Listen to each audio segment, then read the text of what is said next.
Hi, it's Dave. Today I'm joined by Eric Berger. He is the senior space editor at Ars Technica. He covers SpaceX, space, and related stories. And he recently wrote a book called Liftoff. And Liftoff talks about the early days of SpaceX and Elon Musk and his role in that company. And in my interview with Eric today, I want to focus in on trying to gain some insights on how Elon Musk runs his companies, what are kind of his perspectives and principles that he uses. So welcome to the show, Eric.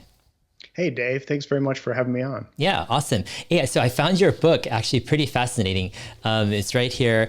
For those who haven't heard about this, Liftoff, Elon Musk gave you the ultimate compliment on Twitter. He said your book was accurate. He said he read it and it was accurate, which is, probably the top of the top compliments from Elon. How did you take that?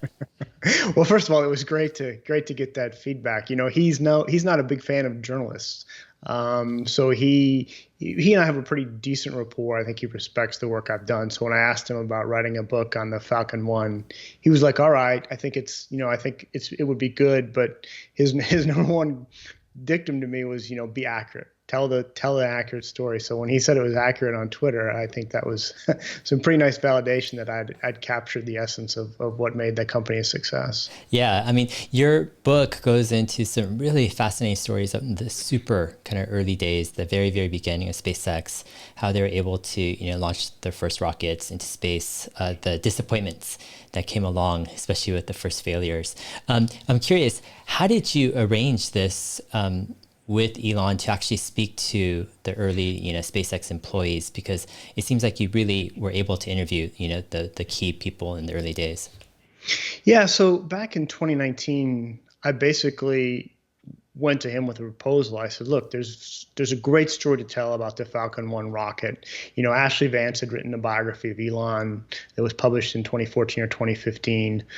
He liked some parts of that book, wasn't happy with other parts of the book, but it told the bare bones story of the beginning of SpaceX. And Ashley, I think, did a great job considering, what he had to work with in telling that story. But there was so much more there. And it wasn't just a story about Elon. It was a story about sort of these brilliant engineers that he hired to help him accomplish his vision. So I went to him and basically said, look, I think it's really time to tell the story of the Falcon 1. It's been about 15 years since most of this happened. And I think I could put it in the context of what you were up against. I think that's what really appealed to him, because I had a broad base of knowledge about NASA and commercial space and really understood that the challenge that a private company faced in putting even a small orbital rocket into space in the early 2000s. So I said, I'd love to tell the story. He said, okay. And by him sort of being willing to talk to me, that signaled to former employees that they were invited to talk to me. And frankly, I was invited to come out to the factory on multiple occasions to speak to people who were there for the Falcon 1 days who were still at the company. And so he was really very welcoming for that part of the story. Mm-hmm. That's cool. So did kind of this go through email? Kind of you gave him a proposal and he okayed it, and then he started to open himself to talk with, or how did that happen? So it started out with me contacting the SpaceX communications person by email and having communication with him. And then he took the idea to Elon. And initially, I think Elon rejected it. I was told he'd had a bad day. Then at some point the PR person took it back to him, James, and Elon was much more receptive. And so I never spoke to him directly about the book, actually, until my first interview with him in September of 2019. Awesome. And what was kind of your interaction with Elon during this book writing process? How many interviews did you have with him? How many days were you, let's say, around him? And how did you observe kind of his kind of role with SpaceX? Yeah, so there were three main interactions. One of the things was he wanted me to get a sense of his leadership style and how he runs meetings and sort of the engineering detail to which he goes into these projects. And so on one occasion, over the course of several days, I went out to their factory in Hawthorne, California. This was in 2019, and sat in on meetings where they were discussing Starship and the Raptor rocket engine and the Starlink internet program and Dragon. And so it was, multiple meetings over multiple days in his executive conference room. It was basically this room in the middle of this factory in SpaceX where there's a U-shaped table, and he kind of sits at one end of the table, and there's a handful of senior engineers sitting around the table, and there's a bunch of younger engineers kind of standing around the edge of the room, and they go through various technical issues they're having, and he sort of gives his ideas for solutions or tells them what he would do or asks them for help. They needed, at that point they were finalizing the first mock-up of the Starship vehicle called Starship Mark I, and they really needed welders. And so he's like, okay, I'm going to call this person, this person, this person, and get you the help you need. So it was that kind of thing. And then the second main interaction was I had gone out to California and was supposed to have an interview with him for a couple of hours, again in his office at the factory. And it was a Friday night, and his assistant texted and said he'd had some problem basically come up, and he was very sorry, but he couldn't do the interview. And so I was preparing to fly back to Houston, and I got back to my hotel in LA, and then got a message again from the assistant who said he's flying to Boca Chica tomorrow, South Texas, from LA, and maybe you could do the interview on the plane. And so what happened was, this was in September, I ended up flying with him and 3 of his sons on his jet from LA to Texas, and so it was like literally about 2.5 hours with him in the back of the plane, sitting around a table with him telling stories about the Falcon 1 days. And that was really pretty special because if you know Elon at all, he does not like to talk about the past. He's very much focused on the future. And he likes to talk about technical things. He doesn't like to talk about feelings. And so I was lucky. I got him in a mood where he was pretty thoughtful about sort of some of these memories from the Falcon 1 days. And so we went through the starting of the company and through sort of things he remembered about each of those first 4 launches of the Falcon 1 rocket. And then after we landed in Brownsville, it was sort of late afternoon, and he ended up, staying until after midnight at the Starship build site down there. And he let me tag along with him as he went through there and met with engineers and sort of discussed problems. And so again, that was sort of a probably 6 to 8 hour period. And then in 2020, just before the pandemic really took hold, I went down again to Boca Chica, sort of to see the progress that they'd made on Starship, and also talked to him for about another hour and a half. I'm interviewing that time. And then this last summer, we had some emails and phone calls as I was getting sort of some final details for the book. Awesome. Yeah, that's pretty fascinating. On the plane ride from LA to Boca Chica, did you have a recording? Were you audio recording kind of the interview as well? Mm-hmm. Oh, yeah. Any plans of releasing that, or are you able to release it? Or, I mean, that would be fascinating to hear. I mean, the book is awesome, but it'd be great to, have a raw audio recording as well. I'll have to think about it. Yeah. Okay, awesome, man. Yeah. No, I think a ton of people would love that. You could put it up on YouTube or that's true. Anywhere. Yeah, and I would definitely promote it. I'm curious. Did Elon have to give kind of this like formal okay for you to talk with other early SpaceX employees, or just by him meeting with you, did that just signal like just intuitively to people that it's okay for them to talk with you? And how, like for the more specifically, how did you approach these early SpaceX employees? Was it basically, I'm writing a book and, I'd like to kind of hear some stories from the early days? Yeah. So for the people who were still at SpaceX, it was very much of they were just scheduled for long sit-down interviews with me at the factory. And on several occasions, I went out there and did those, and it was sort of, very much like they all knew what was going on, and now they were telling stories and that sort of thing. But a lot of the key people no longer worked at the company. Some of the early vice presidents and their key people, and I obviously wanted to talk to them. And it turned out they were all eager to talk and tell those stories, because they felt like the Falcon 1 story had really gone untold. And it was really just as simple as finding an email or a phone number for them and reaching out and saying, hey, my name is Eric Berger. I write about space. And most of them knew me because I'm fairly well read in the space industry. So they'd seen my work on SpaceX and other companies. But then it was very comfortable to be able to say, look, Elon's on board with the project. And then they might either start talking then, or they may want to go back and check and see, make sure Elon was on board. Because even though they left SpaceX, they still respected, feared, I'm not sure which one, but they wanted to make sure that it was kosher, that I wasn't just coming out of the blue. Yeah. And then once that was clear, it was very sort of candid interviews, and then going back to them and checking facts. Because I'd hear a story from one person, then I'd go back to another one and say, hey, do you remember this? What's your take on it? That kind of thing. How long was the research and then the writing process altogether for you?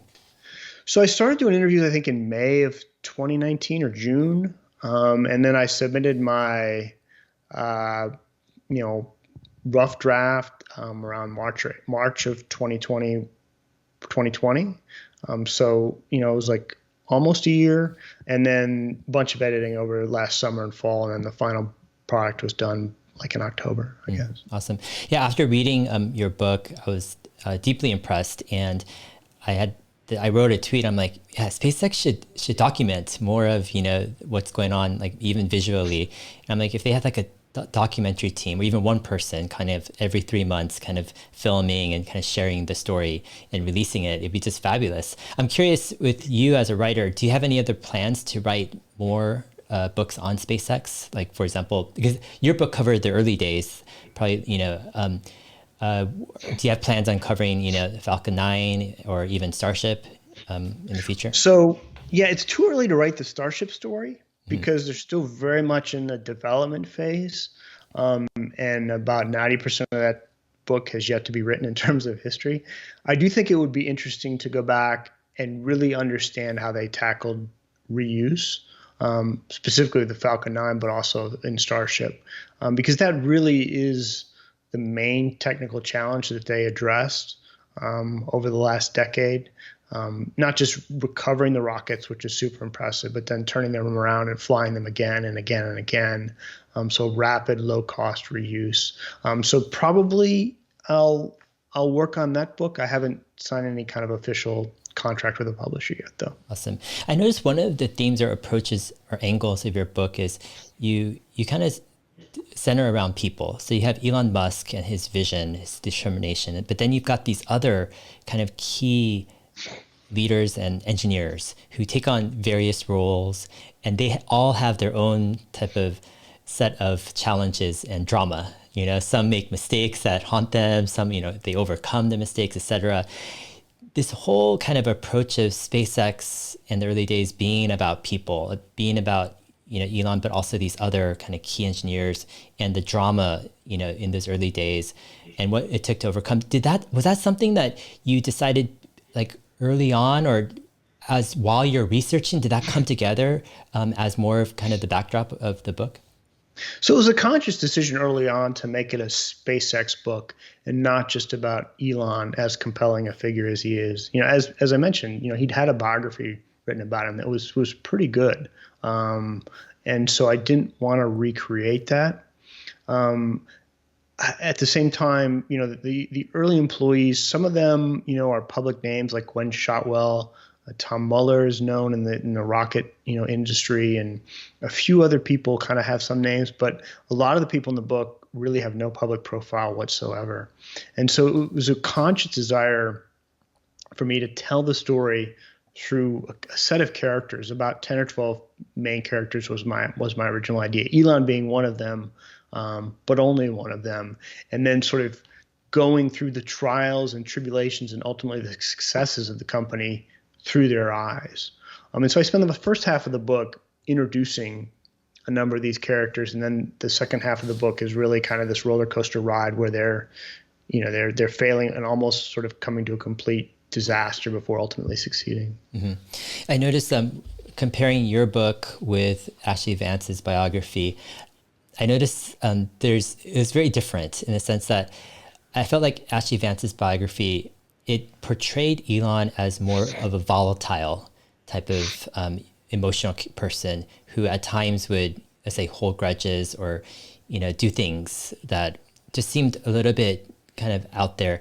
I felt like your book, it portrayed Elon more as a stable kind of person, as a person who, was determined, held kind of more of a stable type of rock kind of role in the whole story of SpaceX.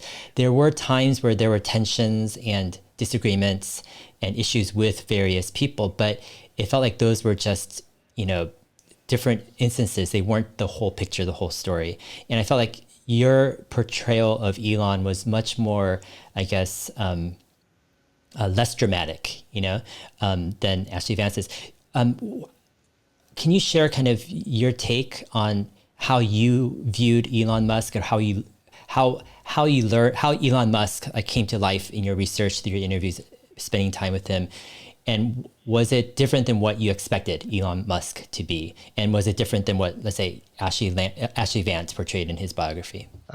He largely met my expectations. I had times before writing the book, and he's an intimidating guy, right? Brilliant, and the book sort of captures his determination and willingness to stick with this goal. Like, he founded SpaceX in 2002 with the intent to create a settlement on Mars with humans. And that's still his goal today. And like, all of the decisions he's making at SpaceX are bent toward ultimately achieving that goal. And so he's very much stable in that. It's definitely accurate to say, though, he's prone to outbursts, and when things go wrong, he will chew asses and do things that are pretty harsh. But the fact of the matter is, you don't come to dominate the automobile industry or literally transform the space industry without, breaking eggs, right? He's not walking on eggshells. He's picking up the eggs and throwing them against the wall and basically doing what needs to be done to clear the way toward these ambitions. And you're going to upset people. And yeah, maybe his personality isn't for everyone. And he's very bombastic on Twitter. He's a complex person, but he's also doing the kinds of things, the world is pushing back on everything that he's trying to do. And so you've got to be pretty abrasive to sort of continue that forward motion for going on 2 decades now with SpaceX and Tesla. I think your book, it portrayed an angle of Elon that I thought was fascinating, and that is one of an engineer. So engineer first, and then also deeply involved in these engineering meetings and really contributing like the key engineering decisions, and somehow leading a team through engineering, the model of engineering. And I haven't really seen that type of kind of portrayal of Elon done in other, publications or articles or videos so much. I felt like you encapsulated this angle of Elon that I think he resonates with, that he's talked about in the past, where he first and foremost views himself as an engineer. And I'm curious, can you expound kind of on how you discovered that, and how important was that type of engineering first, attitude in SpaceX in the early days and even until now? So yeah, one of my major goals with Liftoff was to really understand how much of the success of SpaceX could be put down to Elon Musk versus luck versus other factors. And so that's a question that I asked everyone I talked to, people still at the company, but more importantly, former employees, to get kind of a candid assessment of what Elon's contributions were. And everyone I talked to said that when it came to making the hardest engineering decisions, he was in the room, making those decisions and then owning them. Pretty illustrative example, I think, on the second flight of the Falcon 1 rocket. They had lots of issues, lots of risks on this flight. It was a test flight. They didn't even put a payload on it. And one of the things that they were a little bit concerned about was the second stage. So this is after it gets into space, the second stage separates from the first stage. And then it uses its propellant, liquid oxygen and kerosene, to continue upward into orbit, ultimately putting a satellite into orbit. They were concerned that the fuel, as it drained out of this tank and the tank emptied, would start sloshing around. And so they did a bunch of computer modeling. A guy named Steve Davis modeled all sorts of scenarios and basically came to the conclusion that, look, there's lots of things that have to go wrong for slosh to crop up and scuttle the mission. And it turned out this was the 11th risk of that particular mission for the avionics section of the rocket. And so Elon heard all that in the meeting and sort of signed off on these risks and sort of accepted the fact that slosh was a potential risk. And critically, they decided not to fix it. Now, what would it have taken to fix it? They could have done two things. They could have spent, more time and more money simulating slosh, developed more advanced models and run it more. And that might have delayed the launch for weeks or months. Or they could have inserted baffles, sort of these structures in the second stage that would help orient the flow of the propellant down toward the engine and ensure that it didn't, spin out of control. And that would have added mass to the structure of the rocket and taken away performance. And so if they didn't have to add baffles, they sure didn't want to, because it was just a net negative on performance. And again, added cost and time. And this was a lean company, working at the time on private money, trying to go fast.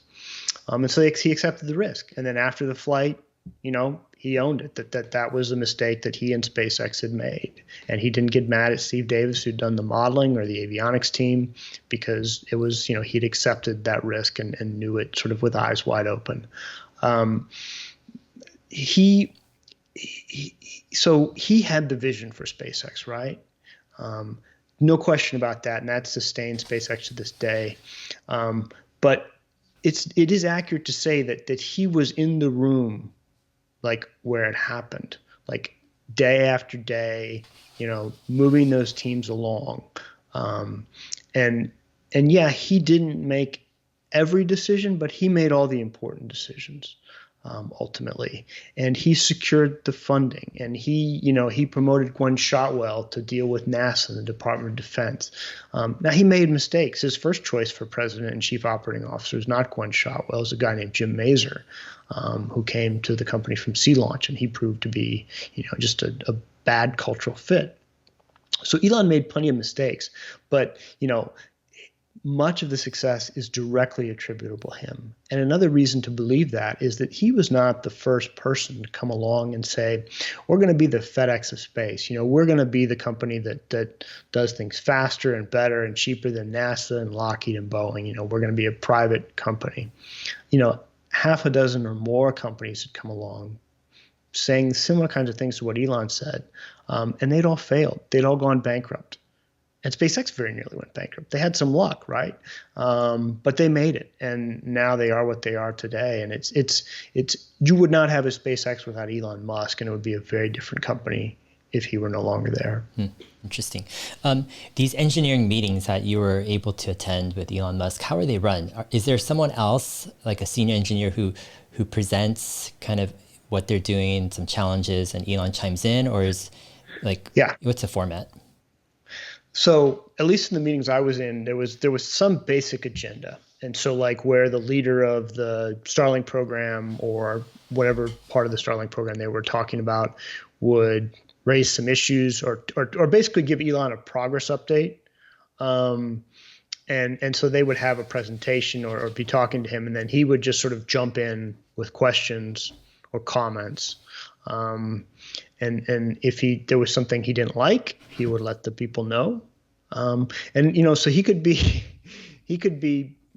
pretty blunt or abrasive, but it was funny because like he would do that, and then he would seek to then often lighten the mood. And so he would sort of go from being pretty blunt to then sort of making a joke and then kind of iterating on that joke, and then everyone is sort of laughing along.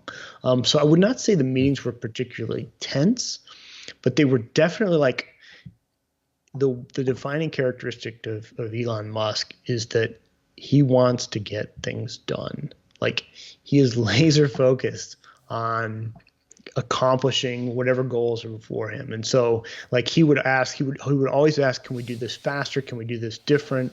Why do you need to do this? Why can't we do this? If you've got a problem, email me at 3 a.m. or whenever, and I'll see what I can do about it. And so because of who Elon is now, he can pick up the phone and call almost anyone in the world and make things happen. And so he wanted his engineers to know that if they ran into a problem, They needed more welders. They needed to get a construction elevator on a site in McGregor, Texas the next day. Whatever the problems were, he wanted a chance to help them solve them. Interesting. When, let's say, an engineer is presenting a progress report in the meeting, is this directed to Elon specifically? Is the meeting like for Elon to hear this and to give input? Is that kind of the gist of the meetings?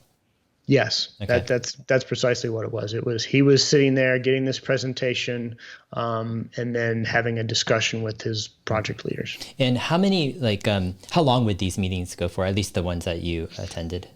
So the ones I sat in on were generally 45 minutes to an hour. And what was amazing to me is, so when he started SpaceX, Elon hired about 4 or 5 vice presidents who were about 40 years old. So these were people who'd been in the space industry and had some experience, and could help lead the company. And then his primary engineering workforce were undergraduates and graduate students at Stanford, USC, MIT, sort of the best schools in the country, who were compelled to come out there and sort of try to help him achieve what he was, to get to orbit. And so the workforce was very young and willing to work these long hours. What was striking to me was 20 years later, or it wasn't 20 years later, but it's almost 20 years later at these meetings, the room was filled with young people, mostly in their 20s. I mean, there were a few older people in their 30s and maybe a couple in their 40s. But Elon was the oldest person in the room. He's almost 50. And it was just young, energetic, brilliant engineers, third, fourth, fifth, sixth generation since the early Falcon 1 days. But other organizations really run into this, like NASA. The average age of the workforce at NASA is like 50 years old, and so it's a good thing and it's a bad thing at SpaceX. Like it's an exhausting work environment, but it continues to attract young people willing to make their mark on space. Mm-hmm. Interesting. How do you think Elon keeps up with all of the engineering that's going on? Is it kind of divvied up where he has, these senior engineers who are managing their own teams, and he's meeting with the most important type of engineers, representing the most important parts, or somehow is he managing the whole engineering of everything? Like, does everyone report to him, or are there some type of, structures where he's just, somehow selectively, choosing what's the most important things? So there are definitely departments at SpaceX, like there's mission assurance, there's propulsion, there's this and that, but he's very hands-on. He manages everything.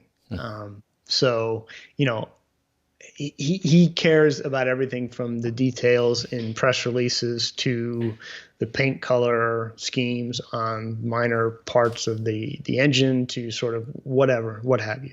Like he is, and he's knowledgeable about all these things. And so he has these meetings with the senior engineers, but I think he also talks to sort of people on the line as well, sort of, to get their input and things like that. It has a remarkable capacity for information. I'll say that. What's crazy is he's doing all this alongside, running an electric car company, one of the largest companies in the world.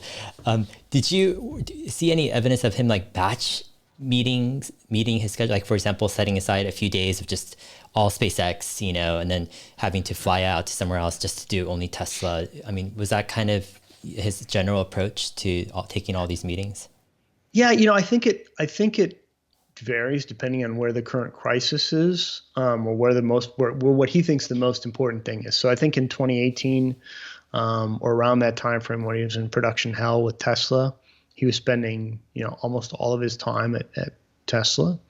I think in 2020 that really flipped back to SpaceX. He was spending 5 or 6 days a week in Boca Chica in South Texas, because for him, the most important thing he was working on was Starship. And so that's where he wanted to be to push the progress on that forward. But, on average, I would say he spends 2 to 3 days a week on Tesla and 2 to 3 days a week on SpaceX, another time for Neuralink and the Boring Company. He gets up fairly late in the morning and then works till very, very late at night. Interesting. Do you foresee, or do you think Elon is eventually going to just focus on SpaceX? Like, is that you think his enduring passion, kind of the thing that he's going to be involved with most long term? Or do you see some type of hybrid where his role with Tesla will continue on, let's say, even, into the next decade or two? I don't know. It has to have been exhausting to try to manage both of those companies for the last 15 to 18 years. But he's managed to do it. I think we can go back to 2008 and get a sense of where his passions lie. That was in that fall. He had basically run out of money, and SpaceX was on the verge of bankruptcy, and Tesla was on the verge of bankruptcy. And, he had the choice of trying to save one or the other, but, he was being told by all of his friends he had to let one of them go. He refused to let one of them go, and ultimately both companies were saved. but I think he values them both greatly. I can really only speak to SpaceX in terms of his passions, because we haven't talked a whole lot about Tesla.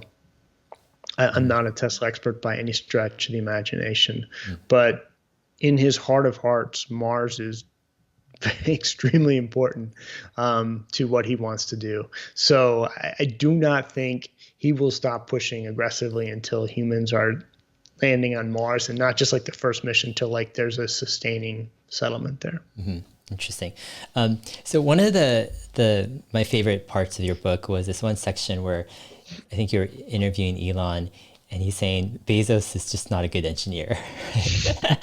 And then he says, Yeah. And then Elon replies with a few things. He says, first, I'm like a super good engineer, right? Like that's one thing. And then he says, number two, modest. yeah. He says, number two, I'm really good at spotting if a person is a good engineer or not, and he could spot it fairly quickly and within 15 minutes, if not after a couple of days of working with them, right?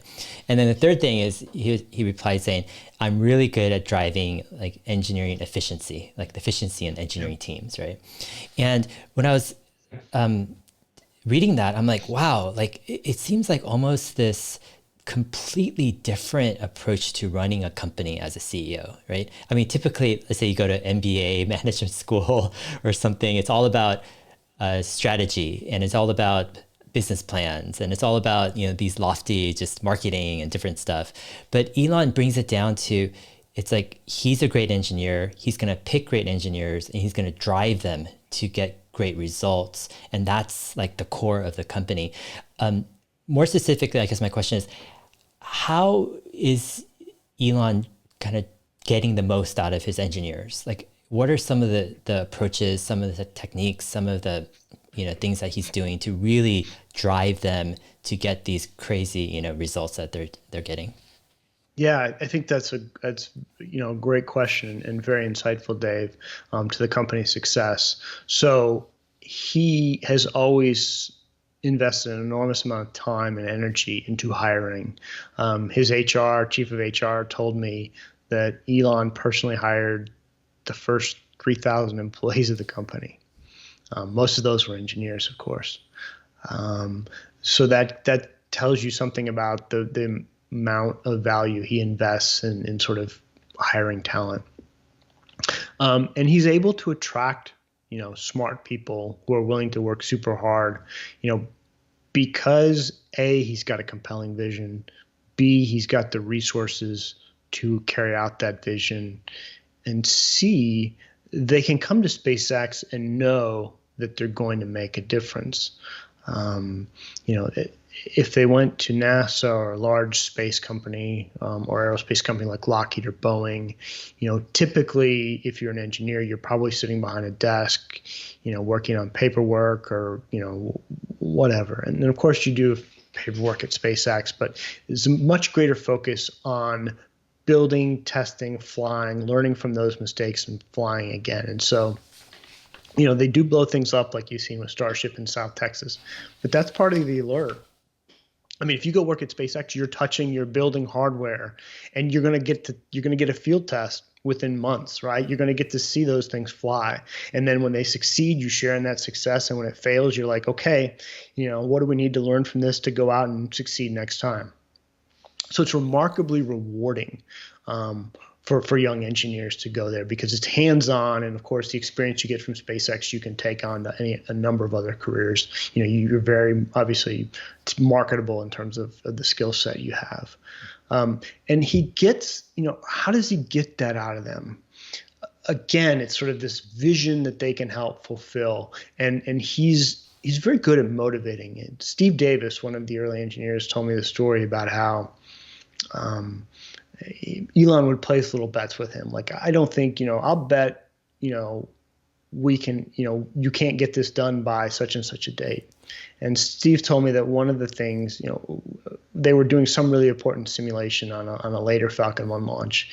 And Elon said, I'll bet you can't get it done by such and such a date. And Steve Davis was like, well, maybe we can. And then Elon said, if you get it done by this date, I'll buy a frozen yogurt machine for the cafeteria.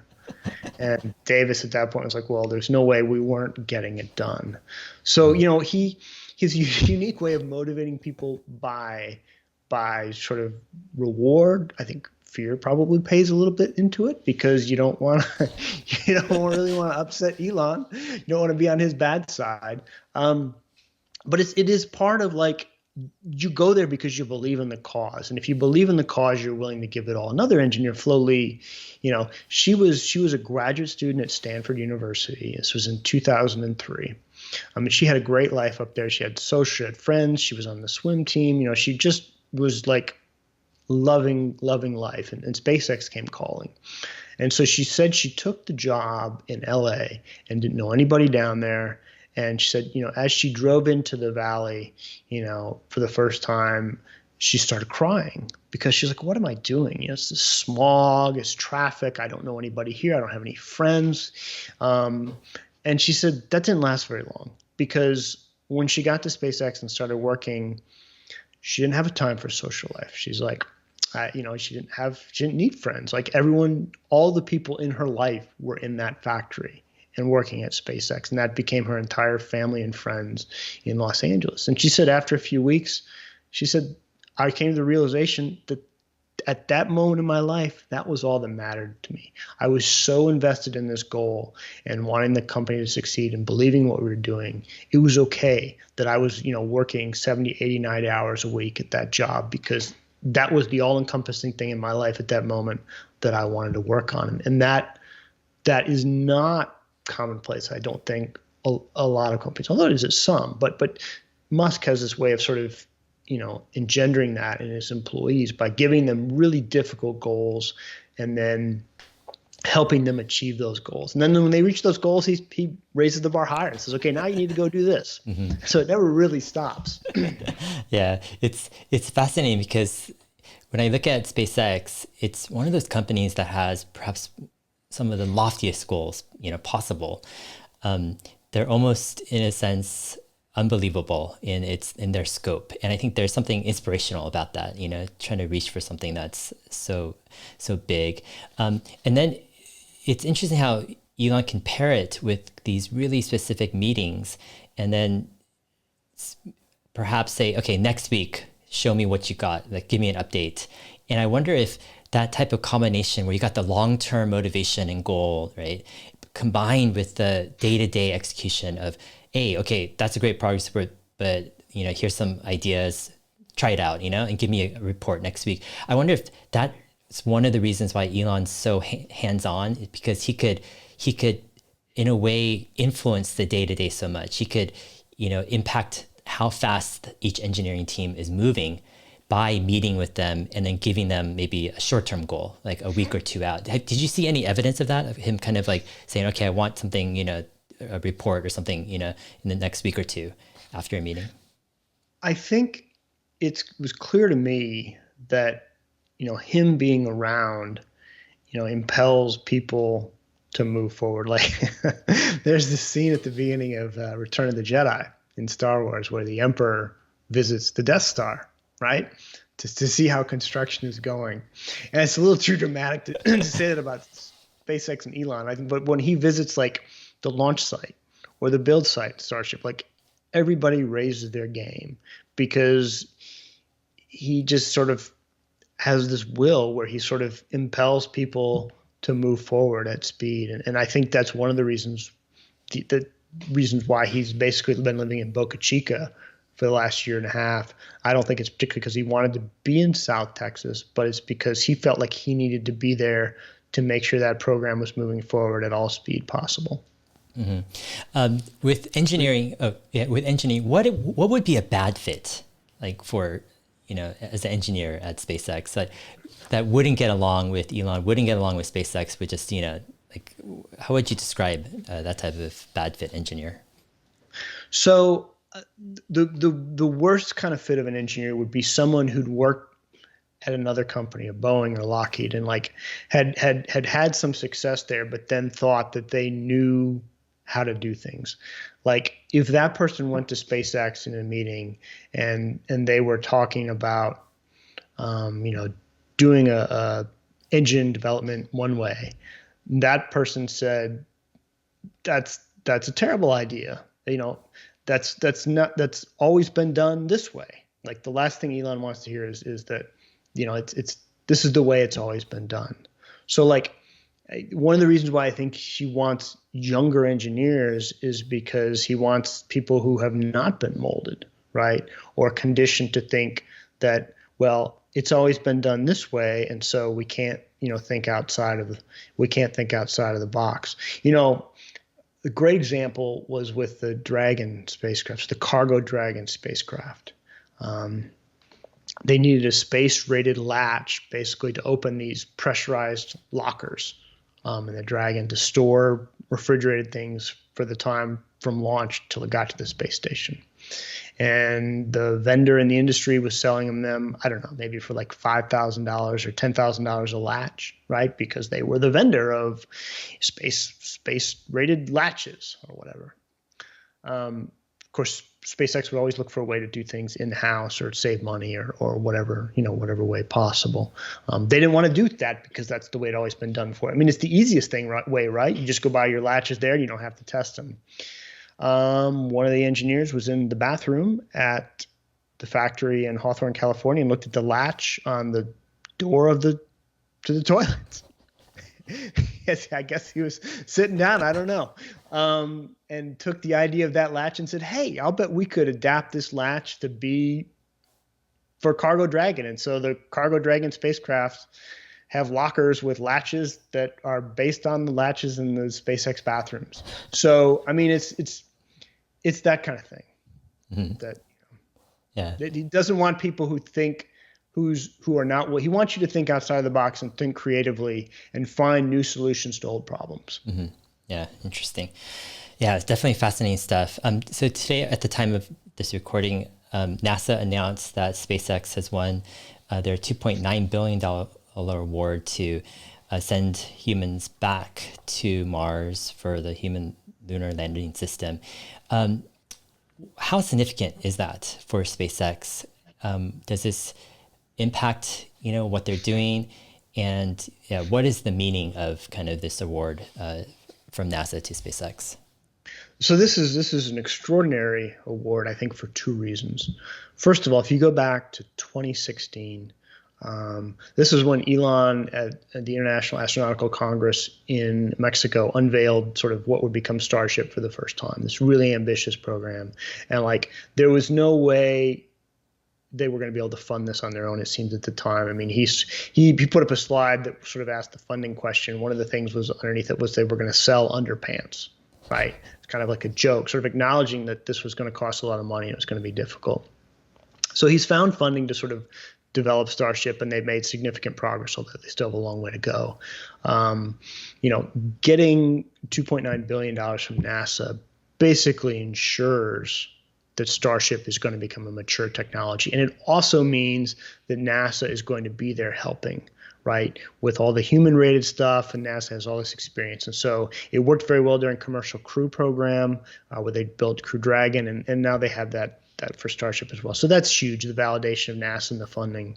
And number two, SpaceX, when I was, what the time period I wrote about the Falcon 1 days, they were absolutely, in Gwen Shotwell's words, she was the president of the company, the jackasses of the space industry, right? They're running around, blowing up rockets in Kwajalein, very scrappy bunch, and over the last decade, they've gone from David to Goliath. And the Human Landing System Award, which this is just a development contract and for 2 missions. And so if they get to an operational point where they're flying these missions to the moon, it's probably $1 billion or $2 billion per pop, per flight. It's a huge amount of money for SpaceX. This was the most consequential NASA contract for human spaceflight in a decade. And they were competing against Lockheed Martin, Boeing, Northrop Grumman, all of the players in the industry. Blue Origin came out. This is Jeff Bezos' space company, and designed a lander exactly along the lines of what NASA was asking for. A 3-stage lander, kind of like Apollo, fairly straightforward. And they got Lockheed Martin on their team, Northrop, and Draper, this company that's pretty well regarded in avionics, and Blue Origin was going to integrate it. And so you had this mixture of new space and old space. Bezos was going to fund the engine development for the lander, that kind of thing. So it was a significant team. And then there were other competitors as well. And out of all this, SpaceX proposes this huge vehicle. Starship is massively oversized for a lunar lander. If you look at a picture of Starship compared to the Dynetics lander or the Blue Origin lander, it's like Shaquille O'Neal and then some infants on the ground.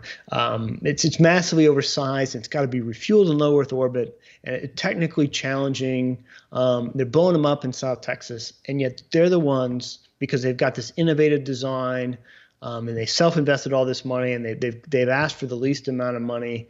NASA's like, this is the one we can afford right now, and we think that long term, this is probably the most sustainable way to go to the moon and eventually to Mars.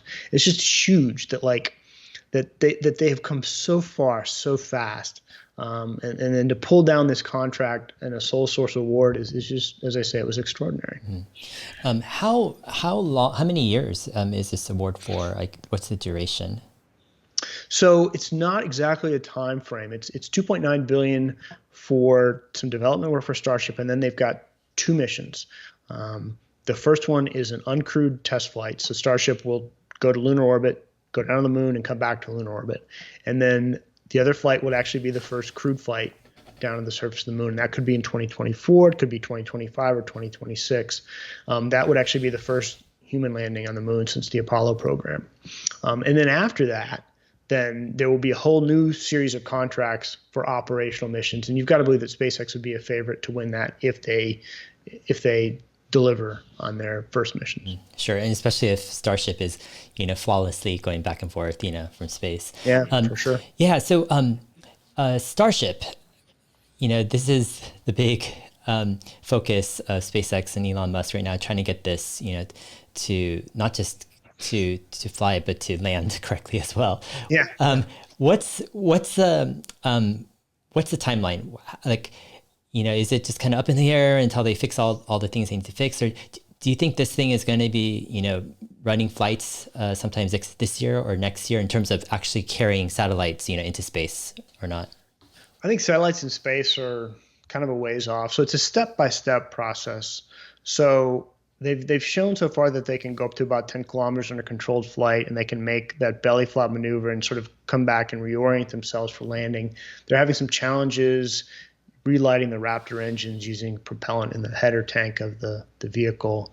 We'll see if they get that resolved with this next flight, which could come up next week or probably before the end of April. That's the SN-15 vehicle. So showing that they can land Starship and sort of getting that engineering success is their next step. And then I think they're gonna continue working on Starship, maybe flying it higher. But Starship is not the vehicle that takes off from the surface of the Earth and goes in orbit. It needs a booster, and it needs a pretty big booster. It's called Super Heavy. Interesting thing about that, they just got approval from the Federal Aviation Administration to build a launch tower in South Texas for Super Heavy. And it's like 479 feet tall, and that's almost half as tall as the Eiffel Tower. It's like 45% of the height of the Eiffel Tower. So it's just massive, right? And that's for the rocket, the first stage rocket. It's got at least 25 of these Raptor engines. And so they've built one of those super heavy rockets to see what it was like to build it. And now they're dismantling that, and they're going to build a second one. And that second one may do sort of a short test flight. But they've got to continue developing Starship and then at the same time build the rocket, which launches it to orbit. And so it's conceivable that you could have a stacked Starship on top of a super heavy launch before the end of this year, but there would be no payload inside that. I think maybe next year, so I think they'll get to the point where they can get Starship into orbit and maybe start deploying some Starlink satellites. They're not going to put commercial satellites on that anytime soon because the Falcon 9, the Falcon Heavy are just too good, too reliable, and they can fly those low cost for now. But they're going to have trouble landing Starships from orbit. That'll be a big challenge too. Interesting. Starlink. How important is Starlink to SpaceX? I mean, is it their main cash cow, their main type of revenue source to fund the next decade? And I guess another question is like, what's the status? Like, is everything just going smoothly? Are they just rolling it out as planned? And what's kind of the inside scoop on Starlink? Well, I don't have the inside scoop on Starlink, but from the outside, it does look like it's rolling out fairly smoothly, and they're not far off their timelines. I think most of the United States and other places around the world will be able to get some kind of beta access to Starlink before the end of this year.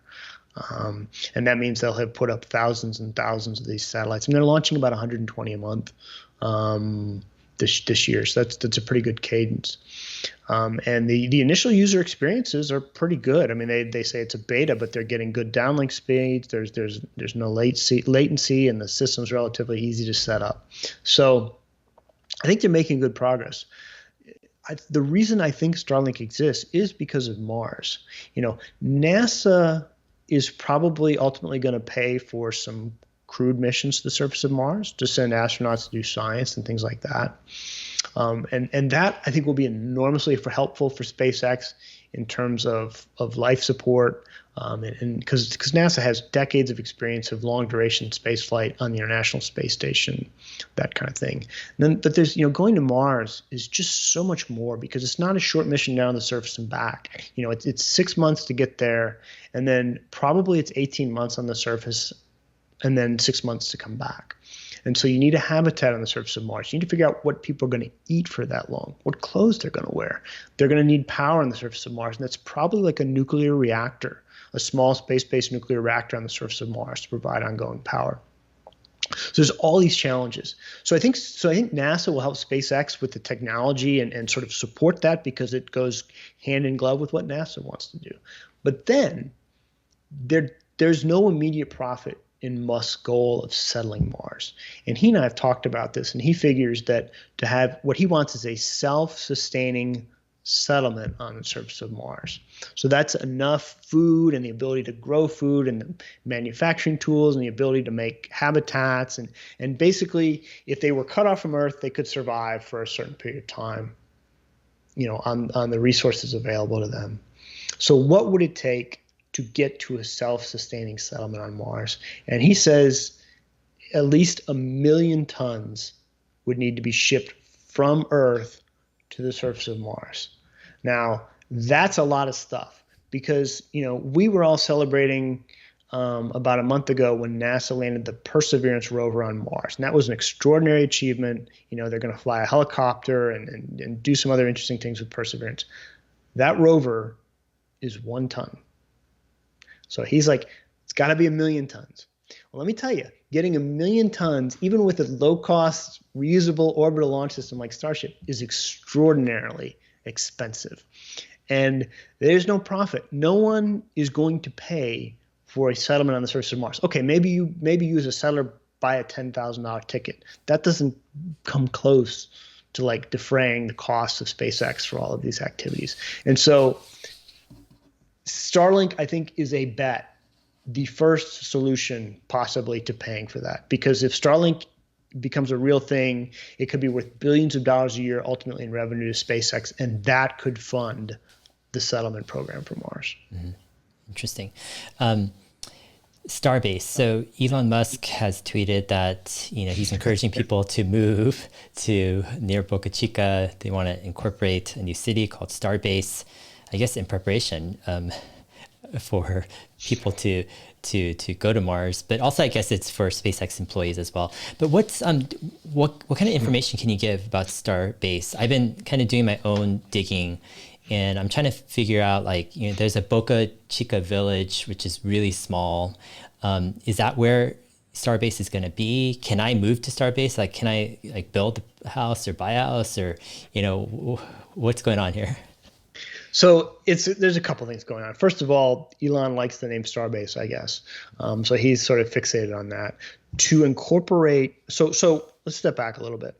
Before SpaceX came to South Texas, there was a small community there called Boca Chica Village. And this was a few dozen residents that, did not have, there was not water service so it had to be trucked in. It was pretty remote. And, the homes are pretty ramshackle. Most of them, there's a couple nicer homes, but they're not it wasn't like palatial oceanfront estates. It was, pretty modest community near the beach there. And SpaceX came in and said, okay, we're going to launch 10 Falcon 9 rockets a year, and it's not going to be that disruptive. Well,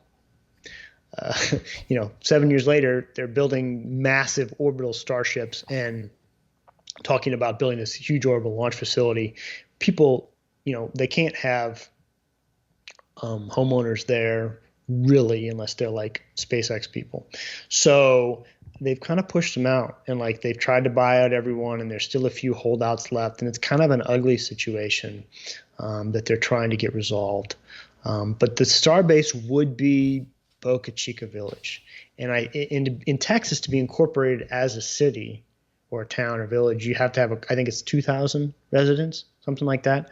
So I think SpaceX would fill that area with trailers, or maybe they're going to build some housing there for SpaceX employees. But I don't think you, Dave, could go buy a house in Boca Chica Village or Starbase, Texas. Yeah. What he would like to see is more development of Brownsville, because that's a pretty poor area of Texas. Certainly before SpaceX got there, it was not known as a technology hub. Like an Austin or a Houston or a Dallas, right? It was, kind of a backwater of the state. And so he's come in there and he's brought a lot of cachet to that region. Now, some local residents are not happy because it's raising property values and making it less affordable for people to live. And when SpaceX and Elon Musk comes into an area, they throw their weight around. They are tough negotiators, and they want this and this and this and this and this. And if you don't like it, tough. And so far, local and state officials are happy with that because, as I say, SpaceX is bringing thousands of jobs, lots of money, investment in that area. And, Elon Musk recently gave $30 million to local schools in downtown. And that was really, I think, part of an effort not to win over hearts and minds of local residents, but to make the school system better for employees, and to improve the quality of life for them in going to downtown Brownsville. It's if you're living in Los Angeles working at SpaceX, it's kind of a difficult sell to move across the country to South Texas because it's not LA, it's not Houston. Right. It's just not sort of the same type of place to live. And it's much hotter, things like that. So he's trying to make it more appealing to people because it's clear to me that he has gone all in on South Texas as the future of SpaceX and Starship. He likes the location. He likes the environment in terms of working with state and local officials. He has that launch range, so it's much easier for him. He doesn't have to battle with a bunch of other companies at Kennedy Space Center in Cape Canaveral in Florida. Interesting. With SpaceX, do you know if they're planning to move their headquarters anytime soon away from Hawthorne to Texas at all? I haven't heard anything about that, and it would be difficult for me to see that, at least for a while, because the core of their business is still the Falcon 9 rocket, the Falcon Heavy, and the Dragon spacecraft. And all of those development and build activities take place in Hawthorne. And that's where, I mean, they're based in LA for a reason. I mean, that LA is like the hotbed for engineering, aerospace engineering talent in the United States. I mean, there's a lot of the major space companies are based in LA because that's where the greatest nucleus of talent is. Mm-hmm. So I would suspect they'll stay there, but who knows, man? Mm-hmm. Elon could decide, the governor of California could do something tomorrow that Elon doesn't like. And he could say, okay, we're moving the headquarters to Austin. He seems to like Austin now, mm-hmm. or Brownsville even. I mean, that's Elon can change his mind, often does, and then quickly changes things. Yeah. So who knows? I don't see that happening for now, but it could. Mm-hmm. Interesting. All right. So perhaps the most important question for last, Dogecoin. So Elon Musk says that he will take a literal Dogecoin and put it on the literal moon. Was he kidding around? Like, what is he talking about here? Do you have any ideas? No, he's not kidding around. I mean, I don't think he's kidding around. When they launched their first Cargo Dragon spacecraft, this one was not going to the International Space Station. It was just a test flight on the second launch of the Falcon 9 rocket. He put a wheel of Gruyere cheese in the vehicle because he liked this Monty Python skit, a cheesy comestible, like the cheese shop sketch. It was a lark, right? When he launched his Falcon Heavy, of course, he put his Tesla Roadster. And I remember that distinctly. That was in early 2018, or maybe it was late 2017, when he it was like late night at Twitter. I was about to go to bed, and he's like, "Yeah, I'm going to launch my cherry red Tesla to Mars," and I didn't know whether it was a joke or not. I was like, "Is he serious? Is he launching his Tesla to Mars?" I was like, "No way!" So I emailed him. I said, "Are you kidding?" He's like, "No, I'm serious." And so he launched his Tesla, and now it turns out he'd offered NASA a free launch.